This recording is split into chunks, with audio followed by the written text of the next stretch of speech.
The Los Angeles Dodgers were 1 out away from a no-hitter and lost the game. Let's talk about it. When that final out is made, you know it's time for Locked On MLB Game Night. All the post-game reactions to every game across the league, every single night, with insights only the hosts at Locked On can provide. Prepare to experience game day reactions like never before. Only on Locked On MLB Game Night. Your team every day. Yes, welcome on into MLB Game Night, where we cover every single game, every single night, as only the Locked On Podcast Network can do it. I'm your host, Lindsey Crosby, host of the Locked On Braves postcast over on Locked On Sports Atlanta. Follow me on social media at Crosby Baseball. That handsome fella over there, Steve Lennox, host of the Locked On Red Sox postcast. Follow him on the X at Lennox on Baseball. And Steve, we have a ton of stuff to get to today. The Reds get back to 500 by obliterating Jonah Tong. The Yanks tie their series with the Blue Jays. Tarik Skubal and two relievers just dominate the Chicago White Sox. The Brewers keep doing what they're doing. But before we do that, we've got to talk about this Dodgers game. First, today's episode is brought to you by our friends at 5 Hour Energy. Enter for a chance to win a dream golf trip for two to any golf tournament in the U.S. Visit 5hewin.com for full rules and entry. No purchase necessary. It does exclude the Masters tournament and ends October 31st, 2025. Okay, Steve, I like to start these shows with a short, right? A video from one of our local show hosts. Yep. We don't have one for Dodgers at Orioles, but we still have to talk about it because Yoshinobu Yamamoto is having the best start of his young career. He gets 2 outs in the ninth. Jackson Holliday is due up. Jackson Holliday breaks up the no-hit bid and the shutout with a home run. Yamamoto leaves the game. The Dodgers lose this game. They were winning 3-0 with 2 outs in the ninth, and they lose this one getting walked off 4-3. And I don't know about you, this is kind of the big glaring flaw of this Dodgers team is, yes, they have some struggles in like the outfield corners with Teoscar Hernandez and Conforto and all of that, but the bullpen has been so bad. Tanner Scott takes the loss last night. He takes the loss tonight, but Blake Treinen comes in. Double, hit by pitch, walk, run scores there. Tanner Scott comes in, gives up a 2-run single, game's over. How in trouble are the Dodgers, given the fact that they can't seem to get any quality, healthy relievers in their bullpen right now? Yeah, and you're going to need bullpen if you want to make it back to the World Series and defend your World Series championship. I think they could be in a lot of trouble, especially at some point, and we'll get into the Padres bullpen a little bit later on. Jason Adam is down for the year for them. But when you match up bullpens late, if it's going to be against San Diego, you do not have any type of edge. It's a decisive edge for the Padres in that role. But Scott's just not getting it done. I heard his comments from Friday night, and he's searching for it, and he does not have any answers right now, and that's where the frustration starts to build. And I mean, he's just not confident right there. There's no way he can be confident right now. Fun fact, in the last 5 games, 3 of the losses have been charged to the bullpen. Edgardo Henriquez took the loss on Tuesday, and then Scott in both the last 2 days. I just, yes, they have guys that are out, right? Alex Vezia just went on the IL with a strained oblique. Brock Stewart's out with shoulder inflammation. Evan Phillips isn't coming back. Bruce Gratterall is not coming back. He had shoulder surgery. But you still have Kirby Yates. You still have Tanner Scott. You signed these guys to free agent deals in January, like back-to-back. You have Blake Treinen. You have all these young guys. You're Ben Kasperius. You're Justin Robleski. You're Jack Dreyer. You traded for Michael Kopech last year. They've made investments in the pen. It's not like the Phillies, who have just seemingly ignored the pen or not spent money out there every year and then finally made an investment by making a trade for Johan Duran this year. The Dodgers have put money in there. They just can't get production out of it. Yeah, and Tanner Scott was chased by a lot of teams. Is there a point to be made that Dave Roberts knows how bad it is that he let Yamamoto go out there for the 9th inning? He got the first 2 outs, but once he gave up the home run, he yanked him. He was well over 100 pitches, but we've seen Dave Roberts before, no hitters intact. Didn't worry about that. Was worried more about the starting pitcher. He wanted that win. He needed that win Saturday night. They don't get it because Trinan and Scott don't get the job done. I'd like to assume that he was just letting Yamamoto try to get the no-hitter. Like, I'm assuming that's what he was doing, but they did use 6 relievers on Friday. So, like, I think it was 6. It was either 5 or 6. So, like, they did need to get a break for the pen. It just kind of backfired here again, Trinan and Scott combining for a loss and a blown save there. That's the 9th blown save of the year for Tanner Scott, by the way. That is not a good number. Real quick on the Orioles. Yep. No walk-off wins because we chronicled it. No walk-off wins to their first 119, second straight in this series against the Dodgers. Their third now in the last 23 games. That's baseball. That's totally baseball. That's law baseball of averages. Yep. All right. Speaking of baseball, Mets at Reds, that little tiny ballpark that is Citizens Bank Park, that little bandbox there. The Reds even this series up 6-3 win over the Mets. We've got both sides of this one. I want to listen to Jeff Carr first from Locked On Reds. He saw a couple home runs from his team, all of them off of Jonah Tong. Here's the thoughts of the host of Locked On Reds. Stewart gets his first career home run, and the Reds do this thing where they hit the long ball and they beat a team. I know it's weird. We're talking about a team that has one of the most homer-friendly parks in all of Major League Baseball, and they were 24th in Major League Baseball in team home runs entering Saturday night. And they hit 3 homers in the game. They beat the Mets. They had some nice timely at-bats. Matt McClain with a home run, and he's starting to look right. Couple of walks tonight. You also had Spencer Steer walking twice and getting a single. There were some very key at-bats for guys who are struggling. DJ Friedel looking better at the plate. And it feels like they're just hanging on. There's like this sliver of a thread of a rope of nothing that they're hanging on to when it comes to this playoff race. And if they just slip up one more time, maybe 2 more times, but 1 or 2 more times, that's it. But they got the win tonight. Something I feel like they could win on Sunday too. I don't know. Maybe I'm crazy. And that's why I went to the beach to try to figure that out. But hey, we're back. Let's see what the Reds have the rest of the way. I don't know if they're going to win on Sunday, but I do know that this felt like this had the potential to be one of those games that can turn things around for your young guys. Matt McClain getting that homer. He's really struggled all year. Austin Hayes has been a good addition for them, obviously, but Sal Stewart, they finally called him up, and then they sat him for a while. But in the lineup today, gets the homer. How do you feel about the Reds real quick? Like good, bad, indifferent? I think I like, they've got Hunter Green against Brandon Sproat, who makes his major league debut on Sunday. So Sproat better keep the ball down, or it might be just like Jonah Tong and giving up the home run ball on Saturday, as the Mets did. So I'd like to see Hunter Green go out there and go 7 strong, and give the Reds the chance to win. Yeah. All right. Real quick, let's get Chris Schubert from Locked On Mets and his thoughts about both the loss and Brandon Sproat tomorrow. There's only 3 hits. That's all Jonathan gave up tonight. Unfortunately, those 3 hits all flew over the fence.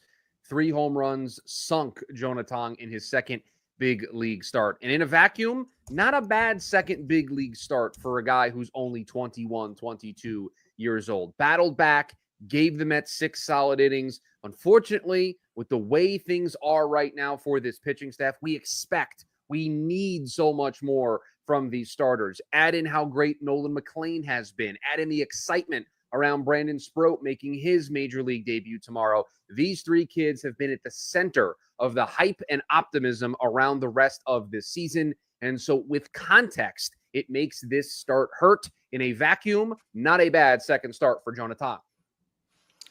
They're going to need these kids to take their lumps now. Hope they make the postseason so that they can be better in the postseason. That's really all we have here. That they're grasping. There are 3 young, talented starters. Their clock has started here in September of 2025. They're the future, but right now they're the present too, because the other guys just have not stepped up. Senga goes down. Peterson, not at his best since being an all-star at the midpoint, or back in July, I should say. Yeah. Talking about young guys taking their lumps. Phillies at Marlins. Miami drops another one here. 4-2 victory by the Phillies. I've got different voice we don't always hear. Here's Mark Farzetta of the Locked On Phillies postcast all about this win. 4-2 victory over Sandy Alcantara and the Miami Marlins to win their third straight series. Phillies will have an opportunity to go for a sweep Sunday afternoon at 1:40 with Taijuan Walker on the hill. But as for this victory, Alcantara, as we know, a 5.66 ERA coming into this one does not exactly remind me of the Alcantara of old. However, over the last month, he's posted a 2.81 ERA. So Bryce Harper getting the 2-run home run in the first inning really helped set the tone for the Phils. Then you had another RBI by Harrison Bader and one on a sac fly RBI from Bryson Stott to tack on 2 more, and that's really all this pitching staff would need. Jesus Luzardo gives you 6 innings of 2-run baseball, and then the bullpen came in and slammed the door. Robertson, Strahm, and John Duran came in to allow just 1 hit over their 3 innings, no walks, no runs, and Duran picks up his 27th save of the season. I have a thought and a question here. The thought is Kyle Schwarber still on 49 home runs. It's been like 8 games without a homer. But my thought is with the Dodgers having all these bullpen issues and Philly having reinforced their bullpen by signing Robertson and trading for Duran, is Philly now the favorite in the National League to win the World Series, even though the Brewers have a better record? If what Mark just told us holds up and they do this more often than not with the rest of the regular season and then in the postseason, get 6 strong from your starter or even 7 and then sort of go from there with the bullpen and have those guys shut down. I mean, David Robertson, so under the radar in terms of being able to pick him up. Walker Buehler is going to be there at some point. He's got success in the postseason. So, I think the recipe is there. And what they saw Saturday from Philly fans is if they can get it, absolutely. National League Championship Series, and you go from there. Yeah, I mean, it feels like that's the most complete team in the National League side right now. Their biggest competitor for complete team, Brewers at Pirates. Brewers win this one 4-1. They've won the first 2 games of the series, so they've already won the series. Couple homers here for a homer challenge team. Jake Bauers has a 2-run shot in the 4th. Jackson Chourio 2-run shot in the 8th. The big thing for me, though, Brandon Woodruff. 6 innings, 2 hits, no runs, no walks, 8 strikeouts. They are now 9-2 in his last 11 starts. And this is the 3rd time he's had a scoreless outing. He missed over a year with that shoulder surgery, but it obviously worked. And he is back, and he is that guy. Whereas other guys who have had that same surgery, I'm thinking about Kyle Wright, formerly of the Braves, now with the Royals, still have not made it back to the majors. Brandon Woodruff's that dude, and they added him mid-season after he debuted from the surgery. Just nuts. Yeah. Rebounded nicely. Previous 2 outings got roughed up, but a solid outing on Saturday. Yep. All right. Final game of this segment here. Blue Jays at Yankees. Yankees even up the series, 3-1 victory in the Bronx. Each team only had 5 hits. They combined to go 2 for 17 with runners in scoring position. But Austin Wells has 2 big sac flies. I believe I saw this stat today. He is now either tied for first or now has the lead in sacrifice flies on the season. And this game took forever because they had a rain delay of almost 2 hours. How hyped are you for Max Scherzer versus Max Fried on Sunday to decide the series? Yeah, Blue Jays moved it around a little bit, and Scherzer goes. Again, I think 3-1 ball game Saturday. I think you can see another low-scoring game on Sunday. You mentioned the lengthy time with the rain delay. This still could be a 2.5, almost 3-hour game, just based on how these teams sort of slog through, see a lot of pitches, and put balls in play. Yep, David Bednar had a 4-out save in this one, by the way. So I wonder if they have him available for Sunday or not. I'm thinking team above you, they probably do have him available. All right, in just a minute, we've got a couple more games to get to here. White Sox and Tigers. We saw Tarik Skubal do Tarik Skubal things. We'll break that down next, right here on MLB Game Night. This episode is brought to you by Zippix Toothpicks. Whether you're looking for nicotine satisfaction or an energy boost, Zippix has you covered with their nicotine or caffeine-infused toothpicks. For nicotine users, Zippix provides a discreet way to satisfy your cravings, and that hand-to-mouth habit without smoking can also be a helpful tool as you work to reduce your dependence on vaping. It's available in 6 great flavors with 2 milligrams and 3 milligram nicotine options. And if you need energy without the crash, their caffeine toothpicks are a game changer. I'm personally somebody, if I'm making a long drive, I enjoy the caffeine toothpicks. It gives me energy without the jitters, one, but two, without having to stop for frequent pit stops, like if you were just pounding coffees the whole time. They have a lot of different options: bourbon flavor, peppermint, watermelon, cinnamon, spearmint, just a lot of great flavors that taste, that taste good. Go to zippixtoothpicks.com, Zippix toothpicks.com. Use code Locked On for 10% off your first order. Must be 21 or older to order. And a warning, nicotine is an addictive chemical. But that's zippixtoothpicks.com, promo code Locked On. Zip more, smoke less with. All right, Steve. White Sox had beaten the Tigers on Friday night. So how best to even up the series by throwing Tarik Skubal to give you 7 innings, 2 hits, no runs, 1 walk, 6 strikeouts. 2 more relievers come in. They have a total of a 3-hit shutout here and a 6-0 win. I think the best stat I have for Skubal this year to kind of explain how amazing he is not that he's been involved in 7 shutouts. It's that the Tigers are 21-7 in his 28 outings. Just absurd. He only has 13 wins, but they're 21-7 in these games. Always giving him an opportunity to pull it out, whether he's on the mound and leaves the game with a lead or it's tied. But he's going to, for the most part this season, he's kept it close. And 7 losses. It's been interesting the last couple of starts for him. It's, Crochet's clinched the Cy Young, and then all of a sudden Crochet hasn't been at his best. And it goes back and forth. But it's nice to see Skubal here. Solid outing. 7 scoreless. You can't argue with that at all. I'd say a little better than solid. Yes. Yes. Scoreless. Yeah. Stellar. Yeah, there you go. To your point on Crochet dropping off, though, this is the 3rd scoreless outing for Skubal in the last 4 times out. Yeah. And I think that's a big deal. He's finishing strong for the Cy That Young. little bump in the road, that's in the rear view. Yeah, absolutely. Tigers still are only 4-8 in their last 12 games. Obviously, the wins are kind of, some Skubal starts here, but they need to take this series on Sunday. All right, your Red Sox in Arizona to take on the Diamondbacks. Arizona won this one 5-1, and they never trailed to Boston.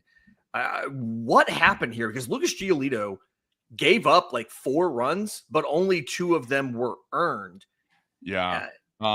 Trevor Story had a big error. I don't know that they would have turned a double play early on. I think it was in the second. But he boots it, 2 runs score, 1 more run scores in the inning on a sac fly. They get 3 in that frame. And, as you mentioned, Diamondbacks didn't trail at all Saturday night. They haven't trailed in the series so far and taking the first 2 against the Red Sox. And with the win on Saturday, they've now won 5 of their last 6 series, which 5-0-1 in their last 6 series. So a game over 500, not going to be there for the 3rd wild card.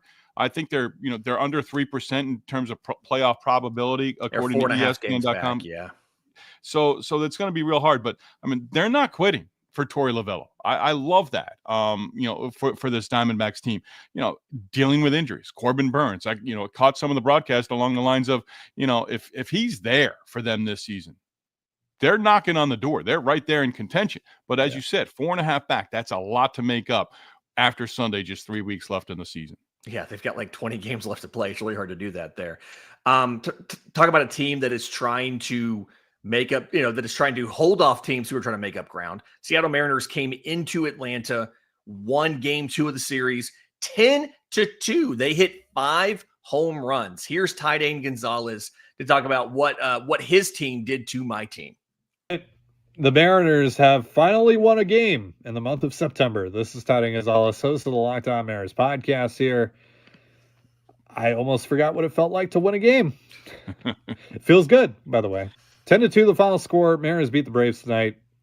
And this was a game I think a lot of us were waiting for from Julio Rodriguez. This club needed something, literally anything, to start to turn this thing around before it was too late and restore the vibes. And, I don't think the vibes are restored now all of a sudden that they've won one game. They need to stack wins, but it's a good step in the right direction. And a step that they took in large part thanks to Julio, who drove in The Mariners' first 4 runs of the night. It wound up being an offensive explosion for the Mariners, but not until a little bit late, and not until Julio broke a 2-2 tie with his second home run of the night, his 30th on the season, a bomb to dead center into the water there at Truist Park to make it 4-2 Mariners. And from that point forward, you could see kind of the weight lift off of this team's shoulders. They started to get back to playing their game, and this offense looked as dominant as it should be with all of the talent that it has. So go win another. Hopefully they do. And then we'll talk about it on the Locked On Mariners podcast. See you then. Yeah. The Braves went kind of youth movement with their pitching in this one. Roldy Munoz was called up earlier this week. Hayden Harris was called up earlier this week. Daisy Hernandez was called up earlier this week. They all had some stuff there. 2 of them got roughed up a little bit. And he mentioned the weight being lifted. Eugenio Suarez hit a homer. Cal Raleigh hit his 52nd homer of the year late. They went from 2-2 to 10-2 rather quickly on these home runs. But Eugenio Suarez, I am tired of seeing this man play against the team.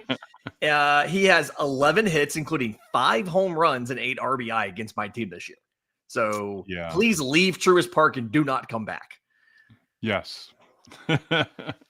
I like what you said, though. Braves bringing up some young guys are taking their lumps. Yeah. Take your lumps right now. This is the time you're going to benefit from taking the lumps here, September of 2025 for next season. Exactly. Talking about a team that took some lumps, I think inadvertently, and a pretty veteran-laden team, but the Cubs hosting the Nationals lost 2-1. Being held to only 3 base hits. Here's Sam Ober from Locked On Cubs all about how disappointed he is in this one. That might have well been one of the worst offensive showings of the year for the Cubs. I'm Sam Ober from the Locked On Cubs podcast. After breaking out yesterday with the wind blowing out, scoring 11 runs, the offense falls flat on Saturday. Just 3 hits, not 1 hit with a runner on base. They score 1 run. Good hitting conditions again today at Wrigley. Wind was blowing out to right. It didn't matter. The Cubs struck out a bunch. They didn't do anything. And this is the case against the Cubs making a deep run in October. We all want them to. We all feel like they can. But the case against it is they just don't score enough runs consistently right now. 11 runs in game 1 of a series and 1 run in game 2 means you're 1-1 most likely going into game 3. You've got to consistently score more runs, at least put up 3, 4, give yourself a chance. Was obviously tougher today with no Kyle Tucker. Pete Crow Armstrong leaving the game early with what they're calling as a knee contusion. Hopefully that's all it is. He fouled a ball really hard off his knee. But you got to get Suzuki going. Maybe give him a couple of days off like you did PCA, like you did Tucker to get him going. You got to get Bush going. Bush, Tucker, PCA, Seiya, those are the guys they're going to have to hit. Swanson and Happ have held up their end of the bargain here for quite a while now, but you need your dudes to be dudes, and they're just not doing that right now. I mean, I don't know why he's not happy with 7 walks. It's a nice number, but to his point, not a single hit. They were 0 for 6 with runners in scoring position, and there's your ball game right there. I mean, it doesn't matter how many times you walk and get hits if you can't get those guys in. You're not going to win ball games, and they didn't today. Yeah, and the Nationals bullpen behind Brad Lord getting the job done. 4 relievers, 3 1/3 scoreless innings. That's been a bullpen that's just been absolute disaster this year. Yeah, one of the worst in baseball. Yeah, but again, there's another team. I just talked about your Braves. Take your lumps now. I feel like the Nationals are taking numbers and taking stock of what they've gone through here and endured in 2025. Yeah, they've been taking some lumps down for a couple seasons. Yeah. I think they want to come out of it. All right, talking about a team with some lumps and things like that. Guardians at Rays. Guardians won their 2nd game in a row in this series. It's a 4-game set, so they're not done yet. 3-2 win here. Steven Kwan broke the 2-2 tie in the top of the 9th with an infield single. I feel like you don't see that a lot against a solid defensive team in Tampa Bay, but they did that. Jose Ramirez stole a bag. This is a great stat here. 280th stolen base of his career, passes Omar Vizquel for 2nd in Guardians franchise history. I don't know what the record is for 3rd baseman, but I feel like this has got to be up there because that's Yeah. not a position you see a lot of stolen bases, but 280 in his career and 37 this year. He's going to hit 40 steals again this year. Yeah, one of my favorite players. I mean, we touched on Julio Rodriguez earlier. I've always maintained I wish he was on the East Coast. And there's some points in time where I say I wish Jose Ramirez wasn't in Cleveland, but he is, and I'm glad he is. He wants to finish his career there. I love him. I really do. And the stolen bases. I mean, we touched on it earlier in the year. I'm like, holy cow, this guy. And here he is, number 2 all time in Cleveland baseball history. I think it's pretty easy to say probably the most underrated superstar the league has right now. Tanner Bybee rebounded 2 earned runs across 6 2/3. They really needed that. Cade Smith locks down the 9th for the save. We'll see if they can get into postseason contention. They are 2.5 games back in the final wild card spot, held by Seattle right now. All right, in just a minute, I want to talk about Giants and Cardinals, because the Cardinals had a flurry of runs late, and it was some of their youngsters. We'll talk about that next, right here on MLB Game Night.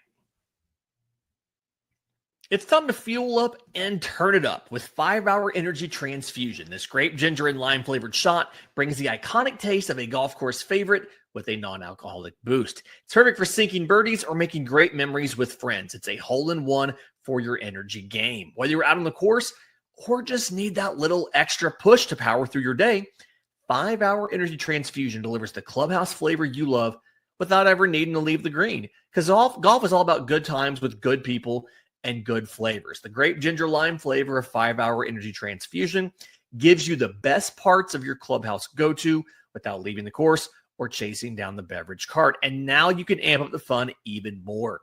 Just buy, snap, and enter for a chance to win a dream golf trip for 2 to any golf tournament that's not the Masters in the United States. So tee up that trip.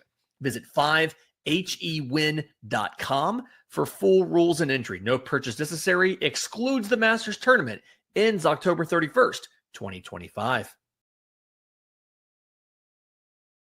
Final segment of it, MLB Game Night. And the Cardinals hosted the San Francisco Giants, and the kids made it happen to get the 3-2 win, the walk-off in the 9th. Here is fellow Game Night host JD from Locked On Cardinals about who the heroes were tonight. Down and out and left for dead, the St. Louis Cardinals pull off an incredible 9th inning comeback to shock the San Francisco Giants. Hey, it's JD from Locked On Cardinals. And after getting silenced for 8 innings where they did virtually nothing, the Cardinals offense comes to life out of nowhere in the bottom of the 9th, and they walk it off at Busch. And what made this win special was that it was the young guys, the possible future core of this team next year, that got it done, and on Hall of Fame weekend, no less. Nolan Gorman leads it off with a single. Mason Wynn follows suit with a single. Jimmy Crooks gets hit by a pitch. Thomas J.C. bloops one in for an RBI single. And then the guy who needed a hit in the worst way, Jordan Walker, steps in. 0 for his last 25, rips the first pitch he sees down the line and left. They walk it off and win it 3-2. Huge moment for Jordan Walker, who's been under so much scrutiny recently, and a huge win for this group of guys who continue to learn and grow together as this season draws to a close. And they do it in front of all of those Cardinal legends that came before them. What a huge win. For the latest updates and info, be sure to keep it Locked On Cardinals. Do we feel bad for Justin Verlander that he was in line for the win with 6 scoreless innings, no walks, 3 hits, 6 strikeouts? Like vintage Verlander in this one. And he doesn't get it because the kids who are like, some of them are half his age, come out there and get the win for St. Louis. Yeah, Ryan Walker didn't record an out in the 9th inning for the Giants on the mound, gave up the 4 hits and the 3 runs. And yeah, I had it on ESPN.com. I saw the bases all with blue filled up, bases full, and I just didn't have a good feeling. I walked away from it because I was paying attention to something else. But you come back and boom, Cardinals have the victory, and JD's happy. Yeah, happy for JD. Giants lost their 5-game win streak. They're still 11-2 in their last 13 games. They are now the first team out of the NL wild card, 4 games behind the Mets. So we'll see what can happen there. All right, Astros at Rangers, this ever contentious Texas series. Hunter Brown, 3 relievers combined for an 11-0 win. It is the 12th shutout of the season. You remember from yesterday, the Rangers are full of backup guys, right? So many injuries over there. And so Hunter Brown gives up 4 hits, all of them singles, 3 walks, 8 strikeouts. Rangers went from winning 6 in a row to losing 3 of the last 4 and being shut out twice in that span. Here's the surprising thing. Jacob deGrom gave up homers to Christian Walker and Yordan Alvarez in this one. If you're going to give up home runs in that Astros lineup like DeGrom did, those are sort of the guys to give them up to. Walker's moved down in the lineup a little bit, which I think extends that lineup. But DeGrom, final line wasn't horrible, I don't think. But yeah, he's the guy you want. He's one of those guys, cliche of, you just want him to finish the season healthy. Rangers had opportunities. 1 for 23, first 2 games of the series, with our favorite stat, the runners in scoring position. Yep. Fun thing for tomorrow, Framber Valdez goes for the Astros. I wonder who's going to catch him. I'm really curious to see who his catcher is tomorrow. Okay, Twins at Royals. Royals score 5 runs in the first, keep piling on it, win this one 11-2. Salvador Perez, he's doing this in his mid-30s. 2 for 4, 3-run homer in the first. He gets Joe Ryan there. That's his 25th homer of the year. He's got 81 RBI. And just tale of 2 pitchers. Steven Kolek is fantastic. 7 innings, 2 runs. They got him from, I think it was San Diego, right? Yep. Joe Ryan, though, 2 innings, 5 earned runs. Shortest outing of his in over a year. And just Twins are on a 6-game losing streak, and I don't see things getting better for Minnesota. No, they're just limping to the finish at this point in time. Bobby Witt Jr. Also not in the lineup for Kansas City, but they do pick up the victory, and kind of breathing down the neck of the Mariners right now. That's right. It was back spasms yesterday, so he was held out today. All right, we got 2 games left, and we got about a minute left to do it. Padres at Rockies. Padres scored 6 in the second, hold on to win 10-8. They had 16 hits. Fernando Tatis had a homer and 3 RBI. Luis Arraez, Ryan O'Hearn had 3 hits each. Freddie Fermin had 2 hits and 3 RBI. The pin, Jeremiah Estrada gave up 4 runs in the 7th inning. Robert Suarez gave up a solo homer in the 9th. We talked about the Dodgers bullpen being bad and the Padres being good, but the Padres got Coors fielded today. Athletics wrapping up the night. They scored a lot late against Scott Kingery, position player. They scored 8 runs in the final 2 innings against Kingery, who went 2 innings and gave up 12 hits and 8 earned runs, including 2 3-run home runs. 17 for the final as the Athletics pick up the victory. Joe Adell, though, in the loss for the Angels. Be patient with young hitters. Be patient with young pitchers. Adell, 34th home run of the season, now 92 runs batted in. Yeah. Quick note, Davey Johnson passed away on Friday, 82 years old. He played for multiple teams, Orioles, Braves, Phillies, but also played in 4 World Series, won 2 of them as a player, then managed for 17 seasons, got the 86 World Series with the Mets. So thoughts are with him and his family in this time. This has been MLB Game Night. For Steve Lennox, I'm Lindsey Crosby. We will see you next time.